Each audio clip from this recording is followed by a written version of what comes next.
This is the Aftermarket Radio Network.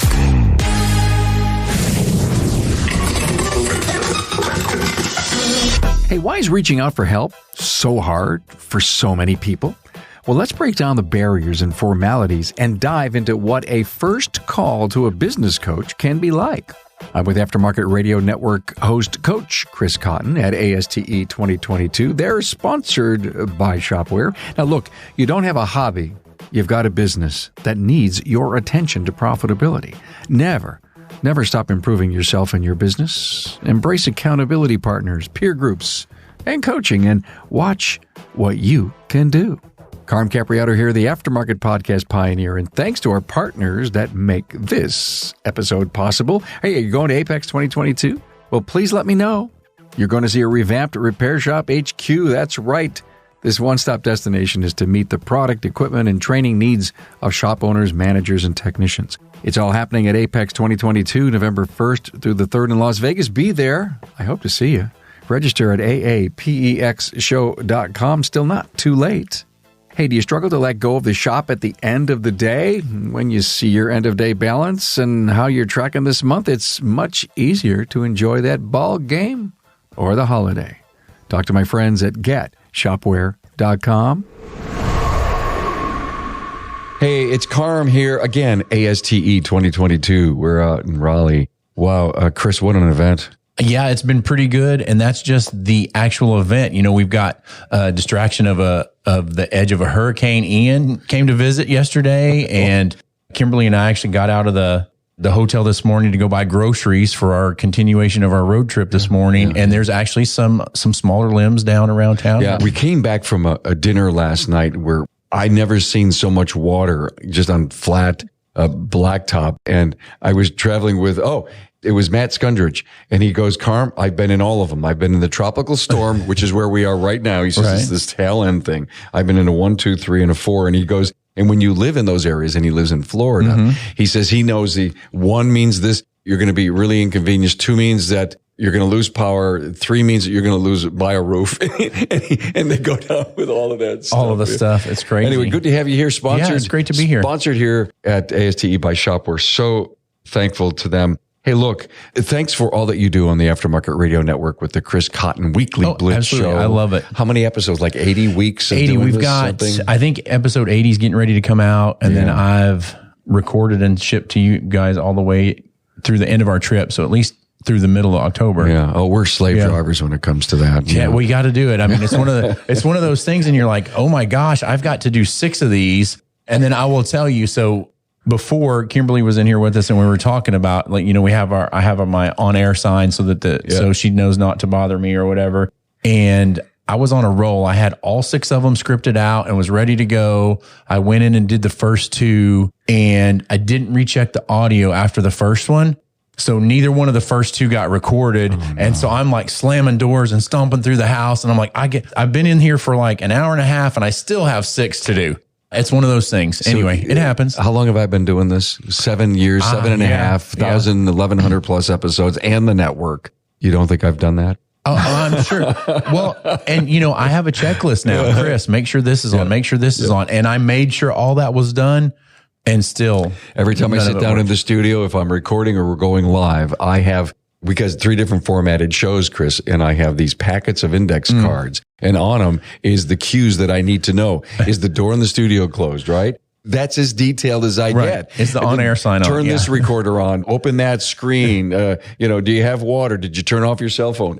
It's my checklist. Right. And there's like a dozen cards in these packages. Trust me, you get so comfortable doing things. This is about life. Right. You get comfortable doing things, and you just think you're running on autopilot. Don't worry, it's going to happen, and then it doesn't, and then you're upset.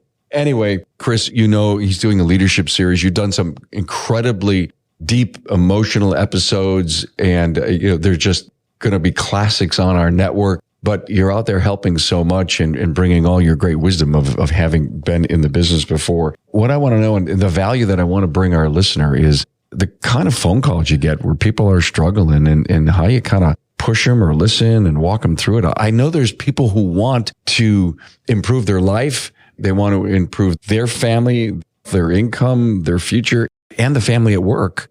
And they finally find that either a friend pushes them or despair pushes them. Right. And then they make that call to a network, a team, a peer, and or one of the great coaches in our industry. Walk me through an example. So first of all, I want to say the big thing is kudos to everybody that reaches out to somebody. Like, obviously I can't handle everybody looking for help, and I don't care who you get help from as long as you ask for help and get it. So first thing is I'm just shocked. When we got here, we use HubSpot, or I use HubSpot, and I get an email when people send me an appointment request or further information like that. And I guess it's like I don't know if humble is the right word, but the humbleness in me that is just like, is grateful that anybody would actually reach out to me and think that I know something. But that's the imposter syndrome in all of us. But time out. You run a business. You preach to your clients that they have to market themselves. Right. If they want to continue to grow. Right. And so, yes, I hear it. First of all, that's kudos for somebody for reaching out. Because a lot of people don't reach out and they end up out of business or stuck or not knowing what they need to know and not being able to grow. So the lead comes in. I reach out to them with an email. We have an appointment. And I do a lot through Zoom now or Google Meet. Used to, in the olden days, it used to all be done from phone. Okay, I got to stop you for a moment. You're right. I don't do a phone call anymore. And with every episode that I've ever done, Chris, with any guest, there's always an icebreaker call. Right. Hey, I've got an idea. I've heard you're really good at this. I'd love to talk to you about it. And I send them a Zoom link. Yeah. And they say, no, I'd rather phone call. I says, well, if you're traveling or you can't be around, I really would love to do a Zoom call. To your point, what if someone says, well, I don't have a camera, I don't have a laptop, I've never done Zoom. Is that a warning sign? So I have personal feelings and I have business feelings about that. I do a lot of interviews with my current clients. Like, they're like, hey, Chris, here's a rockstar service advisor. I want you to do the final interview with them and whatever. And we'll do a Zoom interview and they don't turn the video on. And I'm like, what are they trying to hide? Like, to me, that's what I'm thinking personally. Business wise, I'm going to go ahead and do it. But if it was personal, if it was for my business, I'd be like, sorry. A service person that doesn't want to show you their body language? Yeah, their flowing mane, whatever else. Yeah. I mean, I don't know. I don't get it. So that's a red flag for me. And I want to see bright eyes and smiling faces and everything else. So fortunately and unfortunately, there's so much technology in my business now that if you can't do a simple Zoom meeting or something like that, how are you going to enter your KPIs in my tracking tool? Are you still writing hand invoices or using QuickBooks? So that would be one of my first questions is, one, what are you hiding? Two, are you going to be able to handle my program because of these other things that we're doing? Like 10 years ago, if somebody would have asked me to do a Zoom meeting, I'd have been like, I don't see the value in it. I don't understand it. And my common thing when I was trying to go through this weird transition of only phone meetings to Zoom and Google Meet, I'm busy. I've got like 2 screens up. I'm reading notes. I'm entering notes. I'm doing this. I'm doing that. Why the hell would anybody want to watch me work and try to talk to them? But people love it. I like seeing their faces and reactions. That's one of the things that I get as a coach. If I'm really punching somebody in the throat pretty hard, I want to see the body language and everything that's going on when I'm doing that. As a coach, punching them in the throat, is that accountability? Yeah. Yeah, that's holding them accountable to what they said. Yeah, they already said they wanted to do it, and they said they wanted to be punched in the throat. But when you actually punch them in the throat, that's... Metaphorically, yeah. Yeah, I've never actually punched anybody in the throat, but they may feel it comes with the Zoom call. And I have different hats, right? Like, I have my happy-go-lucky... Things are great hat. And then... I don't know, you may want to bleep this out. I don't know. I have my asshole hat too that I can wear if I need to. It depends completely on your reaction, which hat I'm wearing. By the way, you bring up such a great point. COVID it wasn't a great thing. Right. But for our industry, interestingly enough, Chris, it was a good thing. Right. Oh, yeah. Okay. And they ran out of headsets. They ran out of cameras. They ran out of all this stuff that people rushed. Went through the roof. Yeah. Oh my God. Yeah. I mean, I think it tripled. Oh, yeah. Say it was worth $5 billion, it was worth $20 billion. Yeah. And if you didn't have one of these things to be involved, hell, the people that we went to dinner with every Friday night, what do you think? I took my Zoom thing. We all got cocktails, right? And we sat around at 6:30 on the Friday night with food and drinks as if we were out. And a virtual fire in the background crackling, right? Yeah. And so everyone adapted. So for the COVID, it made us almost stronger digital natives than we ever were. Right. The lucky thing for me was I've been a remote coach for over 10 years now. So doing things remote was really part of what we did and part of what we lived, but the whole video thing was new. You know, the response from the industry was great. Like if you could probably wake up in the morning and decide, hey, I want to watch 3 webinars on how to get through COVID today as far as the aftermarket auto repair industry goes. And you could have probably found 3 webinars a day. And you didn't see that in the restaurant industry. You didn't see that in any of these other industries, which just completely shocked me that those things weren't going on. And honestly, those were the industries that really, really needed it because in the end. But they were shut down. They were shut down, but there should have been, you know, maybe some inspiration. There should have been somebody saying, hey, okay, when we're open again, you have to have an app. You need to be ready to open with an app. You need to be ready with curbside service. You know, how do you cut your staff? There was nobody telling restaurant owners how to get a PPP or idle money or none of that, as far as I know. Yeah, I don't either. But I've always gone to friends that I know, business people, and I say, is this the only industry that has this level of what I do, the whole coaching side? Do plumbers have networking and coaching? I know they have conferences. Trust me, They got to see the 3 new wrenches that are new this year. Right. Yeah. I don't think any other industry does have it to the level, and it maybe it's just because I'm not in it. If anyone out there knows if there's anything like what we do in this industry, and no different, chefs buy restaurants, plumbers start plumbing companies, electricians, the whole thing, welders start welding companies. But it doesn't mean that they're really good business people. Right. Yeah. And that's the parallel that goes on inside of what we do here. I'm sure there's some level of like coaching and things like that in those industries, but I don't think it's nearly as big as what our industry is. But they all have associations guaranteed. Right. It's a great, great point. So back to the phone, the phone rings, and what are the things you kind of ask? So really, I start in my coaching practice, if you want to call it, I ask a lot of open-ended questions. I try not to ask yes/no questions because I don't want it to stop there. One of the things that I say a lot is I'll ask, okay, and what else? Because if you give somebody the opportunity to go state's evidence against themselves and just say, and what else, and just be completely silent, then they'll fill the void, right? But the 2 main questions I asked, like starting out, was like, hey, Carm, thanks for calling today. I really appreciate it. On my lead gen, I got your website. I have your website pulled up. I went, for better or worse, I went through and read all of your Google reviews on your Google My Business page. Tell me what prompted the call today and tell me what struggles you're having in your business. And then I just dead air. Just listen. It's called dead air on the broadcast. I just let them go state's evidence on themselves. It gives me a starting point to figure out where they think they need help. And then we'll go through that process. I try to keep it less than 30 minutes, and on Zoom calls and phone calls when I'm working with a client, I keep it less than 45 minutes. You talk to somebody for an hour and everybody's just exhausted when they're done. Hey, Carm here. Now, when it comes to technical and management training, nothing beats the caliber of classes and expert trainers that Apex puts together for Repair Shop HQ. And that's because a panel of shop owners selects the best training that will drive your business forward. Training is geared toward shop owners, service advisors, and technicians. Technical classes will include ADAS and calibrations, hybrid and electrical vehicle case studies, CAN bus diagnostics, electrical diagnosis, and using current probes to diagnose drivability dilemmas. On the management side, you'll learn marketing strategies that work, employee retention practices, building a culture that employees will embrace, and more. Expert trainers in this year's lineup include Mike Reynolds, John Thornton, Eric Ziegler, Greg Bunch, Bill Haas, and Kim and Brian Walker. Repair Shop HQ training will take place at Apex November 1st through the 3rd in Las Vegas. To learn more, go to aapexshow.com/training. If you run more than one shop, you know how vital it is to keep up with how each one is performing. But it can drive you crazy to log in and out of each shop's database as you try to compare KPIs. Well, look, stop making it hard. With Shopware's advanced analytics, you can easily pull all that data into one report. Heck, you can even set up the system to pump it out in a graph or a chart and then email it to you anytime you want.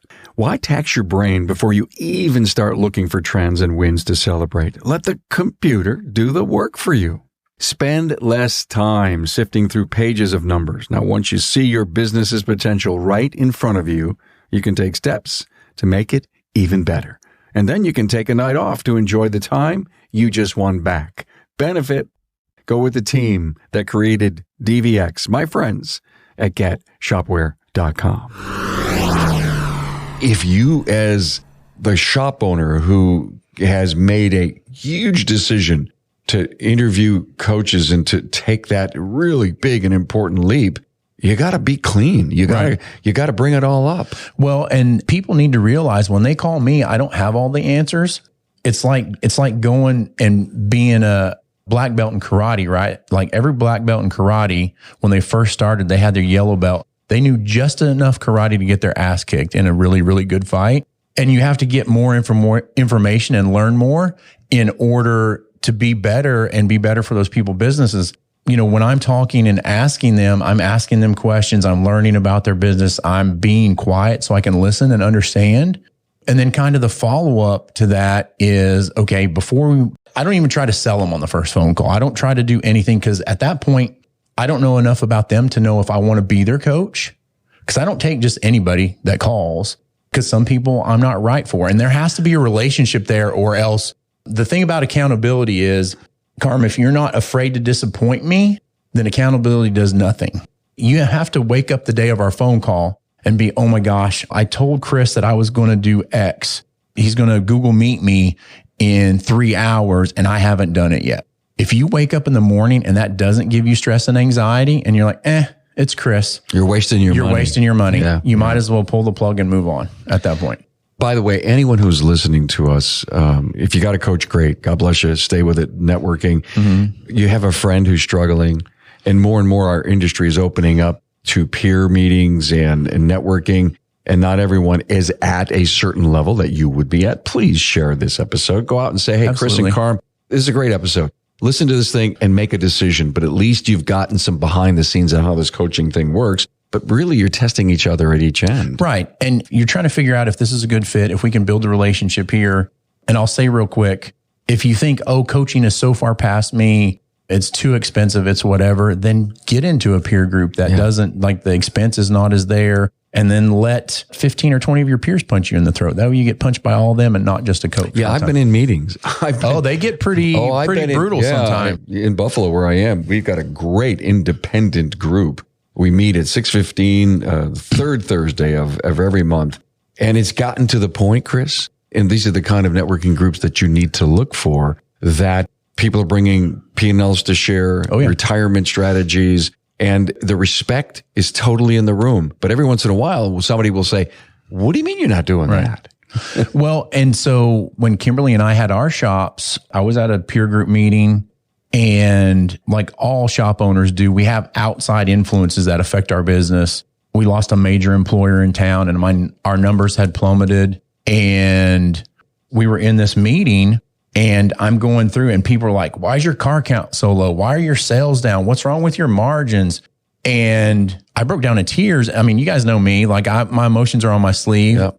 And I broke down in tears in the thing because I felt like I had disappointed. Not only had I disappointed Kimberly and the family and the community, but I disappointed everybody in that room because I didn't have really good answers for any of that.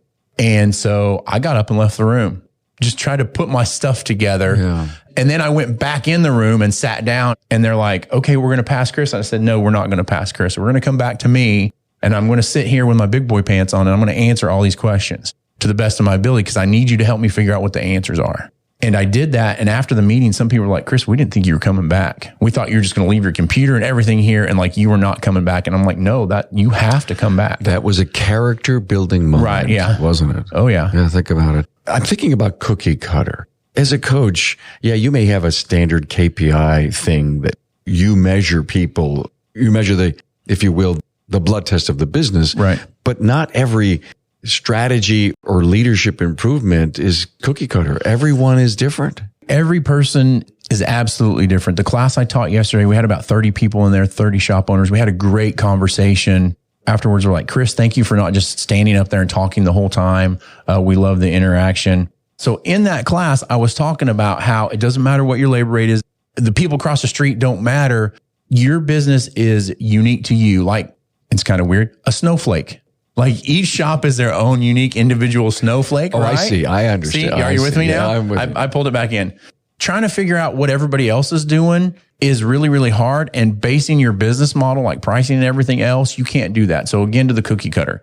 I don't have people are like, Chris, tell me what your program is. Tell me what this is. What is that? What are we going to be doing? I'm like, I don't have a clue what we're going to be doing 3 weeks from now, because it's tailored for you and what your needs are. If you're great at leadership and you've got your pricing and everything down, but you've got 3 or 4 other areas that you really, really need help in, then guess what? We're going to skip those other areas and go to the help that you need. As a former shop owner and as just a person in general, I see the potential in everybody, and I want everybody to be pushed to their fullest.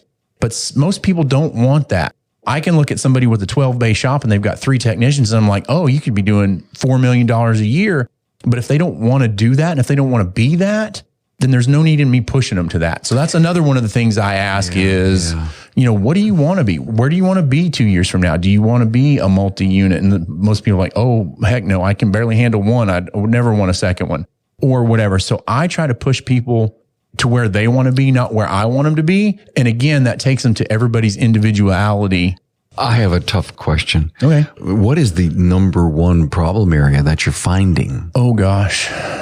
Financial, leadership, people? I think the biggest thing right now is, and people in the class yesterday were asking me this question, the older generation, and by older, I mean me, I'll be 50 in November. So I are one, so I can say it, but we're kind of getting older. But there were several times yesterday where like, Chris, we don't relate to the younger people. We don't know what motivates them. We don't know what they want. We don't understand.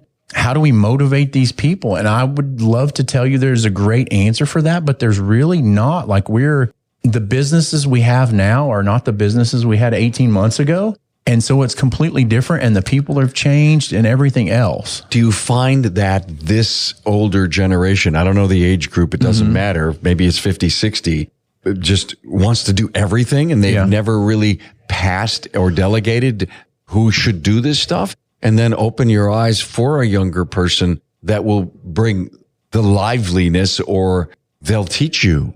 Well, first of all, I would say if everybody had the drive and the go-gettedness or whatever of all the shop owners, then everybody would have a single person shop and there wouldn't be enough people to work in everybody's shops. I think you have to connect to the younger generation on a more personal level. Mental health has never been talked about in our industry as much as it have. And I've tried to force that a little bit. Yeah. And just checking in on your people and letting them know and showing that you care. And this is a weird thing. So I hope this wasn't creepy, Tracy, but I'm gonna use you as an example. Okay. I read several years ago, because we were talking before the show about our daughter Piper. She's 19, and I read a book on how to father your daughters and everything like that. One of the things I read in there is whenever your child comes up for a hug, it's like you don't break the embrace. You let your child break the embrace because you don't know how big of a hug they need at that point. So I've tried to make it a point. Like, I met Tracy in person, we've known each other, but the other night when she came up and hugged me, I hugged her until she let go. And I hope that wasn't creepy. I don't know if you noticed. We actually did a double. Okay. I actually released it and I'm like, no. It was a double, she said. Right. Yeah. And they were shocked. I live with myself every day, so I'm 6'3"ish, 270. And they're like, oh my gosh, you're so big. So I have this kind of big bear hug. Yeah. So I don't break the embrace, and I felt like it was a longer hug, and I'm like, oh, Tracy's going to think this is creepy. This is, on some level, she's going to talk to her dad and don't ever let me see Chris again. I hug people until they break the embrace, and I've been doing this for several years, and people are holding that embrace longer now than they ever have. Take it for what you will. I don't know. What a study. Yeah. What a study on people. And the question was asked yesterday, and I was like, 90% of our employees' issues in a shop come from home. A lot of people use work as an escape or a release. They don't care for their spouse. They're running from their kids, and they come to work to escape their home life. And if you're not checking in with all your people regularly, these things fester and go up, and then it's an issue in the shop. And if there's no love, I'm sorry, I don't want to get smooshy on you. Can I do this? We go where we go, right? Thank you, because, and again, trust me, if you've listened to me often, then you hear me bring up the word love. I used to teach that when I worked for corporate America. I'd go out and says, where's the love inside of our organization? Where's the love inside of your team? Right. And I said, listen, guys, I'm not talking love like you think. If you look up love, there's nouns and there's verbs. And verb says that we care for each other. I mean, it's an action that we show to each other. Your organization has that kind of culture, this caring thing, then hugs are appreciated and they're understood. And wow, I don't have to deal with home. I'm coming here to a quote unquote loving organization. And oh, by the way, I'm Italian and I love to hug, by the way. Okay. But I never thought of the theory about the length of the embrace. You taught me something new. There you go. If you have the kind of relationship and you didn't do the morning routine, hi, baby, how are you? Good morning, blah, blah, blah. I go to Ann sometimes in the middle of the day and I say, I need a hug. I don't know if it's ever happened to you. Oh, yeah. And when I say I need a hug, Tracy, it's a longer hug than normal. Right. Well, and so my thing is when I talk to shop owners and talk about my clients with other people, I say we. Like when I'm helping you with a shop, it's a we. Like if you own a shop, you might stay up late at night, but I'm also staying up late at night thinking about how to do whatever I need to do with you to get you where I need you to go. So we're probably the only two people on the planet losing sleep about your business. And that comes with a lot of weight on my shoulders. And now that I've been doing it for 10 years, I can, kind of separate that a little. But again, sometimes it's like me going up to Kimberly and being like, whew, I need a deep breath because I have all this weight or, you're carrying an additional load. Right. And maybe not only as a father, as a wife, as a business owner, but your career you're embracing other people's challenges and issues. And I'll bet you're the happiest guy in the world when success happens. Oh, yeah. That's probably the motivator. Yeah. I can't wait for us to get, up and over let's jump in the Niagara River and hopefully land safely at the other end, right? Right. And that's what I live for. I tell people all the time, send me a video. So this is what I need as a coach, right? Like I'm not just an auto shop coach for success. Trust me, I talk about divorce, everything else. Like I can't stand these people. What do I do? It's kind of gloomy and whatever sometimes, but I want you to look at this picture and I want you to read that. That's the moments I live for. Finally took a week-long vacation in Hawaii. The shop ran great while I was gone and we actually maintained profit. Thanks again for all your advice, Chris. Oh my. It doesn't get any better. No. And I'm not going to flip it around, but there's a picture of a shop operator, his wife and their two kids on a beach in Hawaii. And in the background is Diamond Head Crater. Like this is almost a poster. Like I should turn it into a poster and put it in my office. Well, you should put it on your website too. Yeah. I just got that on Friday. Like Kimberly was driving, I was working, and I see this text from him, and I'm like, oh, he needs help. And I'm like, oh, boom, there you go. And not only from you as a coach, but you as a business owner, you as a husband, father, when those moments happen, stop and savor them. Oh, I do. Well, and that's the thing. I have to remember that. I tell clients all the time because they're like, oh, I can't believe this one client, they did this, and they're talking. This is a shop owner talking about his customer. And I'm like, okay, so you had one bad experience today, but how many great experiences did you have? And he's like, well, we had 38 happy customers. I'm like, then stop dwelling on that and move on. I learned that from Kimberly. After we bought our shop, I would come home, we'd be at the dinner table and she's like, how was your day? And I would be like, oh, you can't believe what this person did. And this employee, it's like running a kindergarten. And after about 3 weeks of that, she's like, you know what? If your days are that bad, I don't want to hear about it. And so we went from working our business together to her doing her stuff, me doing my stuff. And then we didn't talk about it at home because she didn't want to hear all that stuff. It terrified her because she was like, oh my God, if this is what our business is like, what have we done? And so I really had to watch that. And then it took me a while to figure out how to come home. You have to release that when you go and come in and think about the positive.